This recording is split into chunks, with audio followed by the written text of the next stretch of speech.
It's an issue that's sure to stir up more than a few opinions out there in the community. To discuss this issue and the other political matters of the day, our political panel today is made up by Liberal MP Paul Fletcher, who joins us from Sydney. Paul, thanks for your time. Pleasure. And Labor MP Amanda Rishworth is in Adelaide. Thanks for your time as well, Amanda. First to you, I just wanted to ask you whether you had any concerns whatsoever with this announcement for women to be serving alongside their male comrades.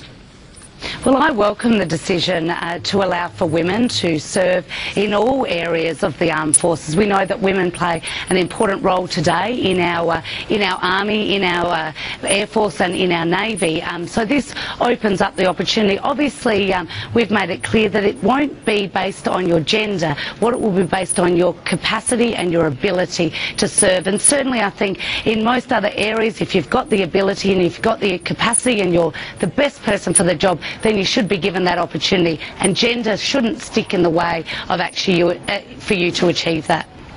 Paul Fletcher, does the opposition have any concerns about this shift, this cultural shift? No, look, we welcome it. Women already serve in many roles in the Defence Force, including, for example, as fighter pilots and in many other roles. This is simply about saying that they will not be automatically barred from certain roles just on the basis of being a woman. There are roles which require certain physical standards to be met, and women will be required to meet those standards as well as men. But if they are capable of meeting those standards, and many of them will be able to, then, as I understand the announcement, all jobs will be open to women in the Defence Force.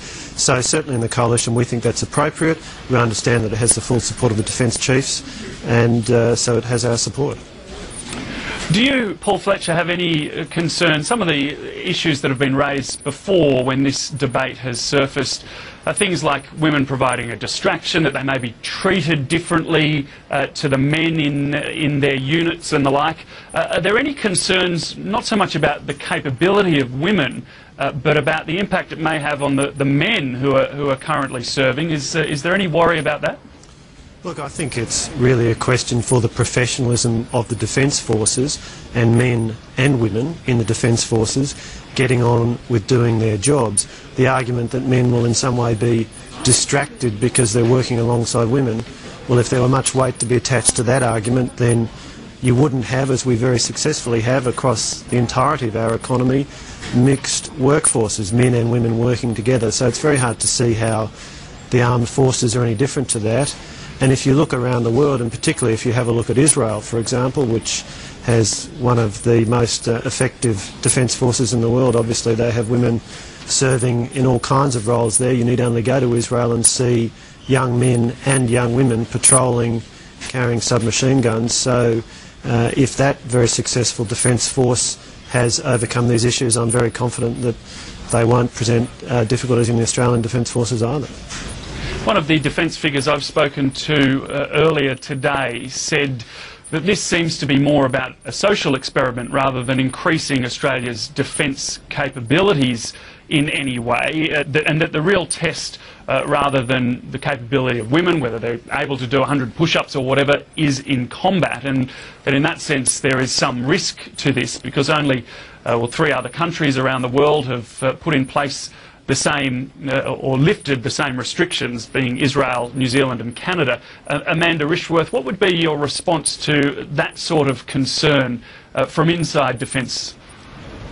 Well, look, I'm sure that there was resistance when women were allowed to be part of the Defence Force, and in fact what we've seen is a huge cultural change where women professionally serve alongside men. I don't see how this is any different, that the best person for the job, whether they be male or female, the best person that's able to perhaps shoot, to perhaps do those combat roles, shouldn't be given the opportunity to do so. So I think it is about allowing for the best person to do the job is able to apply for that. I wouldn't see that as a social experiment. I'd see that as ensuring that we have the best people with the best abilities to be able to serve in those positions, and I think that's what any organisation would want to have, whether that be business or whether that be our armed services. Stephen Smith was also asked the question about whether Australian troops would become more of a target in places like Afghanistan if they were serving on the front line in these very high-intensity combat zones alongside women. This was his response. It'll make us no more nor no less of a target, whether that is in terms of the combat roles we play in any engagement, is currently Afghanistan, in any peacekeeping or stabilisation mission, whether East Timor or the Solomons, or in any future engagement. This is simply about putting into the front line those people who are best placed to do the job, irrespective of your sex. And the other question which he dismissed was whether it was going to be difficult for Australian, or more difficult for Australian troops to conduct their training operations with Afghan soldiers if women were involved in the frontline fighting capacity of Australia's defence forces in countries like Afghanistan, where women aren't treated in the same way as they are in the Western world. Paul Fletcher, any concerns whatsoever in that field, in that arena? Well, I'm confident that the advice that will have gone to the Minister will have considered those issues. It doesn't sound to me like a very persuasive argument as to why women ought not be eligible to serve in combat roles. It sounds to me like the kind of argument that you might use if you were looking for reasons to try and argue against something, but on balance it does seem to me that the arguments in favour of allowing women to serve in combat roles, which are evidently the arguments that have been accepted by the government, presumably on the basis of advice from the service chiefs, do seem to me to be the better arguments. Well, it looks like we're in pretty furious agreement on this matter, that's for sure. We're going to take a very quick break. We'll be back with the rest of the day's political matters, including the carbon tax, some new analysis there that shows perhaps a big hit to the government's bottom line, at least under some scenarios. Also the latest polls and the latest on the pokies, so don't go away.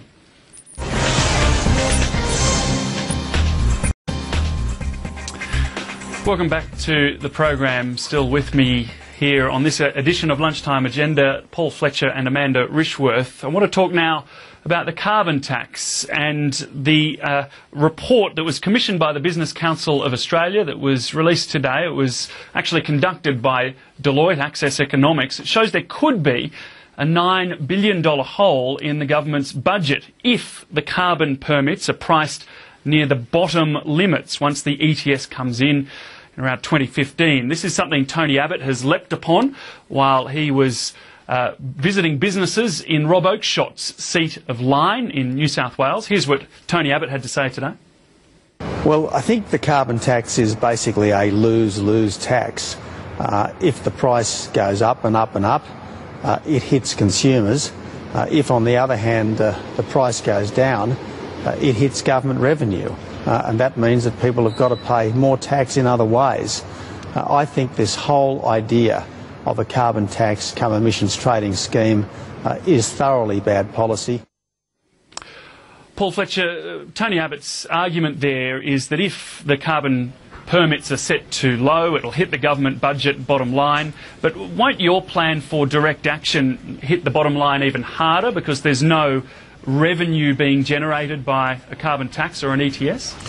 Well, the issue that the Business Council has pointed out in their submission is that what the government has done with the carbon tax is it's assumed certain revenues that are going to be received, and that is very sensitive to what the per tonne price turns out to be, remembering that after the first 3 years that price is going to float. It'll be set by supply and demand.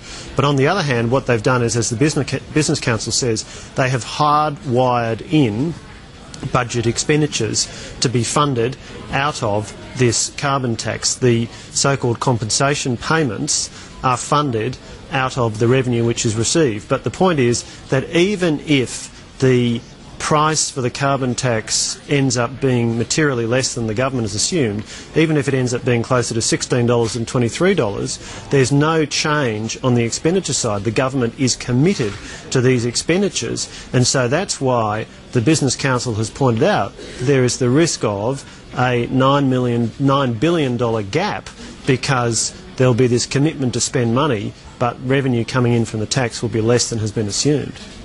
Amanda Rishworth, is there any room for movement when it comes to compensation and other expenditures under the carbon tax if the revenue is not as high as we expect?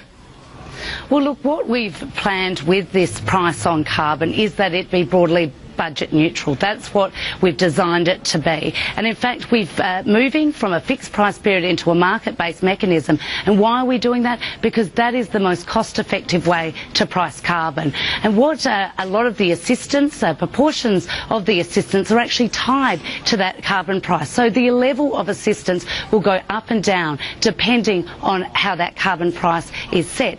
But the point here is if we want to talk about budget deficits as a result of pricing carbon, then you need not look further than what the opposition's so-called direct action plan plans to do. That is looking at a $48 billion budget deficit. We don't know whether that's coming from increased taxes to householders, or whether it will just be cut in services, or whether it will just sit there as a budget deficit. So while we've planned a budget neutral carbon price, which has the flexibility as the carbon price goes up, then carbon price goes down, then there's less assistance because it's tied to that carbon price. The opposition's plan just sits there as one big budget black hole. Paul Fletcher, that does take us back to my original question to you, which was essentially how really will the opposition fund its direct action plan if, as we're told, that direct action would be more expensive than the carbon tax and ETS? Just 2 points on that. We have made clear how much we're going to spend, $3.2 billion over the first 4 years. So there is a clear fixed budget commitment, and we're confident that we can achieve the abatement targets required for the dollars we're going to spend. But the other point is this. What Amanda said is not right. It is not right that the compensation is linked to the payments. There are one-off tax reductions targeted to particular groups that play out over a number of years. So there is a certain hit to the budget as a result of what the government has done here through the compensation package. Then what the government has assumed is that it will get certain revenues in from the carbon scheme, but as we know, after the first 3 years, rather than it being a set price, it will then move around through supply and demand. And the point that the Business Council is making is that if you plug in a $23 number, as the government has done, you arguably cover the costs, but it could very well be a lot less than that. If it's down at the bottom of the range, in the $15 to $16 range, then there's going to be a big gap each year. So this is a serious risk to the budget, yet another way in which the Gillard Labor government is taking dangerous risks with our fiscal position. That is just not true. Your response. Well, what I would say is the Jobs and Competitive Package, which is $9 billion, is directly linked to free permits for businesses to help them adjust. That is directly linked to the price on carbon. But Paul, you didn't answer the question of where the money's coming from and how you will reduce the target. All evidence has shown that you will not be able to reach your target with the amount of spending. It will cost you a lot more. No indication of where that money will come to. And in fact, clearly said, no support from no economist around the world to support your plan, because it will leave a great big black hole in the budget.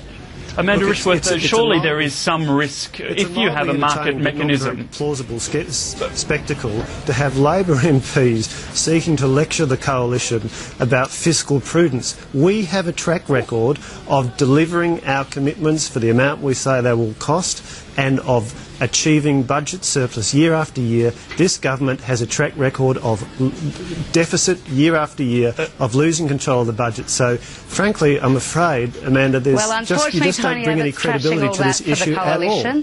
Tony Abbott is trashing that, and we've seen that through his irresponsible and reckless announcements. I mean, close to a $70 billion black hole, won't open it up to public scrutiny through the Budget Office, the Parliamentary Budget Office. So we can see that the opposition here is hiding its costings, doesn't want to make them public, and doesn't want to open them up to the Australian people. My question to you, Paul, what are you hiding?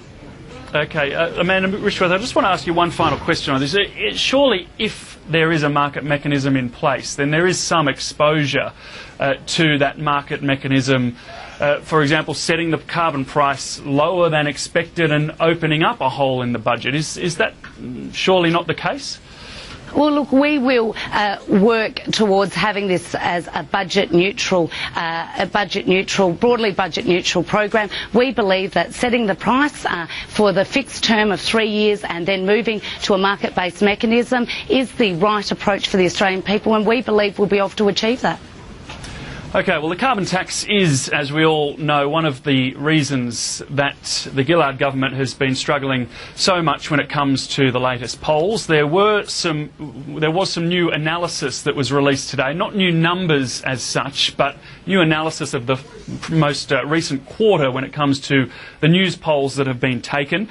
And it shows that support for Labor has now evaporated in states like Victoria and South Australia, which previously did enjoy at least some support for the Gillard government on a two-party preferred basis. The overall support for the coalition is at 57% compared with Labor's 43%. Amanda Rishworth, it's a picture that would essentially, the picture that's being painted is essentially one that would wipe out many, many MPs and some senior ministers as well from their seats. How uncomfortable does that make you in your own seat? Well, look, these aren't new polls. These are polls that we've seen before. But look, to be honest, I'm proud of being part of a government that's getting on and tackling the important national issues of our time. Things like tackling climate change, of rolling out the NBN, of actually looking at how we secure our borders. All these things we're working in the national interest. This is quite a contrast to the opposition, who seems to be putting up just negativity, saying no, baseless fear campaigns, and most importantly, obsessed by the polls. The opposition seems obsessed by the polls because they're only interested in their own political interests. So I'm proud to be part of a government that is about getting on with the job and actually tackling these important issues. So you'd be happy to lose your seat if it meant tackling these issues? Well, look, I believe that we are working through these issues, talking with the Australian people, and these are difficult issues. Pricing carbon is not about just our future tomorrow. It's about our future in 10 to 20 years' time. These things are important in our national future, and so I'm pleased to be part of a government that's getting on and doing that, rather than what we're seeing from the opposition, which is absolutely obsessed with their own political games, with their own political interest, especially Tony Abbott, who seems completely focused on where he wants to be in his own job rather than what's in the nation's interests.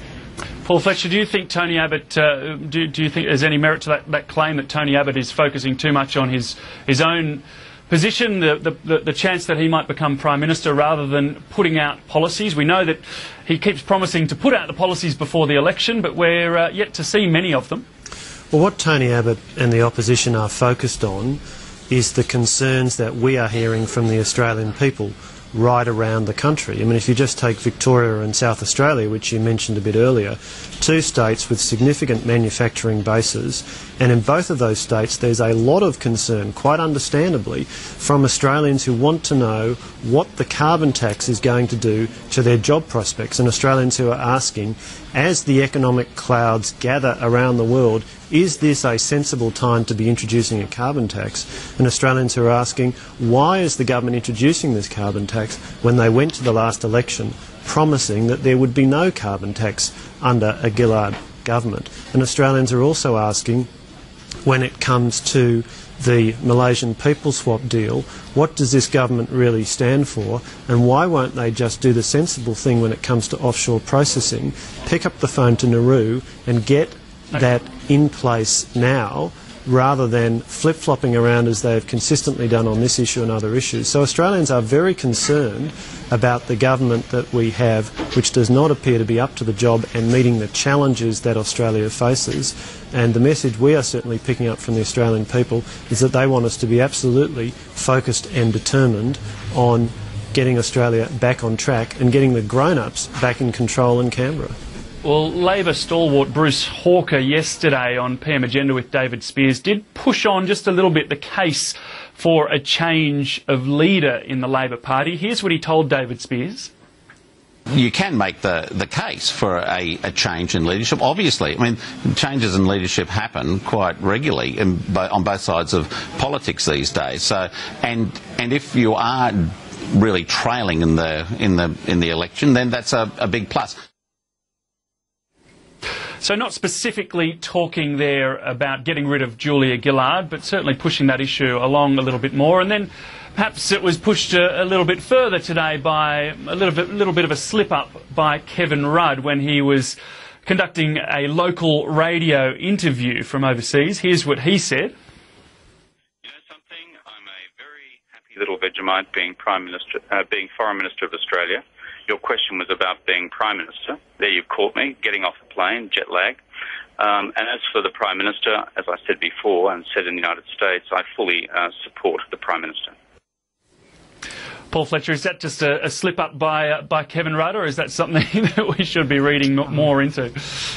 Well, I think it would take greater minds than mine to engage in a psychoanalysis of Kevin Rudd. But I guess the point I'd make is this. The leadership of the Labor Party is one issue. The critical issue is getting competent, stable government back in place in Canberra so we as a nation can get on with meeting the significant challenges that we face. And that is what we in the coalition, all of us as members of Parliament, are hearing consistently from the people we engage with in the community.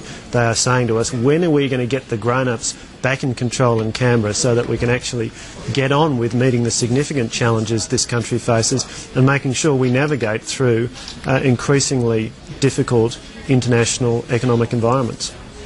Amanda Rishworth, I want to take you back to those comments made by Bruce Hawker. What do you make of that? Is that something that will push along this speculation a little bit further?